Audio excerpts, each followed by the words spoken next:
Peter Kotlár, splnomocnenec vlády pre prešetrenie pandémie COVID-19, ktorý je absolútnou hanbou, výsmechom vedy a medicíny. Prišiel s ďalšou bizarnou tlačovkou. A viete, s čím prišiel? Prirovnanie ku kukurici alebo k pokusným myšiam, ako nebuďte smiešni, to už celý svet vie. No tak počúvajte. Pán Kotlár, nestrašte prosím ľudí. Koaliční poslanci mi dokonca hovoria, nestrašte, už dosť. No ja budem strašiť dovtedy, kým sa to nestiahne z trhu. Vás hrubo zavádzajú, tí šarlatáni a ranhojiči sú absolútnou hanbou, výsmechom vedy a medicíny. Všetci. Sabaka, Klempa, všetci. Všetci, ktorí sa na tom podieľajú. Nie je možné, aby tí ľudia sedeli na tých istých stoličkách. Otázka je, na čo nám je šukl? Ten teraz bude zúriť a biť sa, syčať a prskať aj Savka, aj Univerzita Komenského. Moja alma mater bude hovoriť o tom, zastavte toho Kotlára. Vy tragédii, okamžite zastavte toto sneženie. Čo to je, Klempa? Čo to je? Vy neviete? Lebo ja to viem. No, neviem. Ja sa vás nepýtam, ja sa pýtam Klempu. Čo to je? A tento tučík malý, kde je napchané RNA aj DNA, to už rakovinové procesy a prepis do ľudskej DNA a prirovnanie ku kukurici alebo k pokusným myšiam, ako nebuďte smiešni, to už celý svet vie. To už vie. Buďte ticho. Všetci buďte ticho, ktorí chcú ísť proti tomuto. To je otázkou času. Neexistuje možnosť, aby takéto vystúpenie moje neprinieslo výsledky vo vzťahu k verejnosti, kde sa spochybňuje to očkovanie. Áno, ja chcem spochybniť kompletne celé očkovanie. Ach bože, je toto normálne, že taký človek ešte stále môže byť na takej pozícii? Je. Na východe je. Dokonca aj sám ich vlastný minister zdravotníctva sa voči nemu ohradzuje. Všetkým vrátane vládnej koalície je na smiech. Zastavte toho Kotlára. Zastaviť ho však nechcú. Je to skvelá a účinná dymová clona pred inými závažnejšími vecami, ktoré vláda robí, respektíve nerobí. Už som psychicky tak vyčerpaná. Už nie som taká silná, že už idem úplne dole. Ponovom chce zakázať očkovanie mRNA vakcínami. To sa tak nerobí, do psej matere. Tomu sa hovorí výsmech 35 000 obetí covidu a ich príbuzným.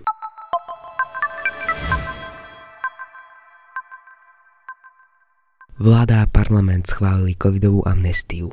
To není normální. Vláda tak ide odpustiť tresty ľuďom, ktorí počas covidu nedodržiavali opatrenia a nakazili mnoho ľudí, ktorí možno aj zomreli. Jediný, kto to ešte teraz však môže zastaviť, je nik iný než Peťko. Ja nebudem žiadny podržtaška. Pellegrini má aktuálne na stole amnestiu, ktorú sám v nie ani tak dávnej minulosti kritizoval. Pandemická amnestia je to veľmi nepekný odkaz a veľmi nepekný signál všetkým týmto ľuďom, ktorí prišli o svojich blízkych vďaka tomu, že sa nakazili, možno aj kvôli nezodpovednému človeku. Zároveň to do budúcnosti zakladá vážny problém, že keď budeme čeliť vážnym iným veciam, tak ľudia, keďže budú vidieť, že nedodržiavanie pravidiel nakoniec pre nich nemá žiaden dopad, lebo prípadné pokuty im budú vrátené.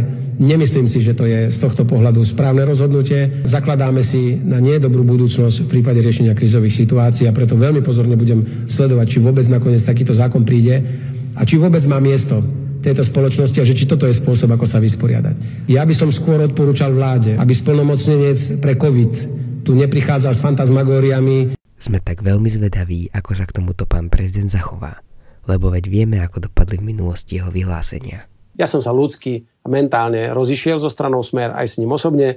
Ja osobne ako osoba si neviem predstaviť sedieť vo vláde, kde by súčasťou vlády bol Robert Fico ako osoba a že by my dvaja sme takto sedeli za stolom a spolu každú stredu riadili vládu.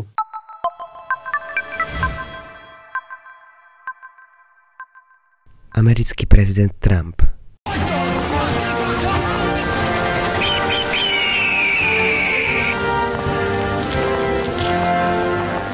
sa rád hrá s clami. Na Európsku úniu uvalil 20 až 25% clá. Na Čínu. China. You take China.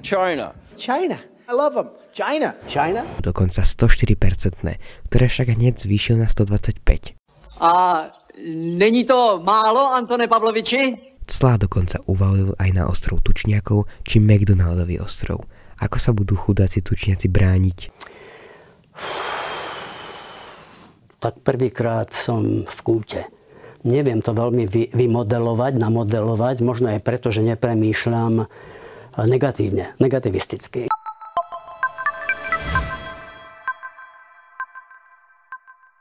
A na záver si dáme tohto týždňové chuťovečky. Andrej Danko mal v debate s Branislavom Gröhlingom celkom svižnú a vtipnú pasáž. Vaša energopomoc, viete, ako vyzerala?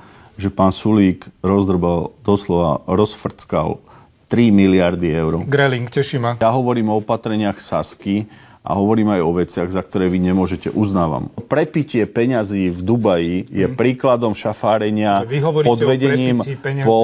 pod vedením Richarda Sulíka. Ten semafor už je opravený. Ja keď pijem za svoje dobre, ja nechlastám za štátne a neožieram sa, ako ste sa vy ožierali v Dubaji. Taktiež z popola zabudnutia vstal aj náš večný víťaz a tieňový prezident Štefan Harabin, ktorý si pred novinármi po súdnom pojednávaní o jeho podpore ruskej invázie na Ukrajinu pomohol matrioškou. Tu máte matriošku, tak som vám to ukázal. Tu ma chcel lomiť Honc, tu ma chcel lomiť Lipšic, tu ma chcel lomiť Nociar, Žilinka. No pozrite, no tu je Harabin, hej. Teraz ho chcú lomiť a tlačia ho, pozrite. Vy ste to nepochopili z Markízy. Harabin furt. Harabin ako jeho nemôže zlomiť nikto. Sa vždy postaví. Za 40 rokov ma nikto nevie nezlomiť. Preto aj obrazne som musel im vysvetliť, lebo to je o práve. Ty sa nikdy nemôžeš zlomiť. Ty musíš držať právo, ústavu, zákon a dôkazy.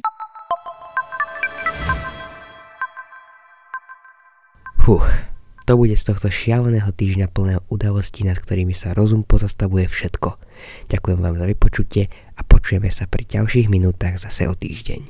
China, China, China, China, China, China, China, China, China, China, China, China, China, China. People from China, they love me. China, China, China, China, China, China, China, China. In China, they say I don't like China. I love China. People think I don't like China. I love China. China. China is the new China, by the way. China, China, China.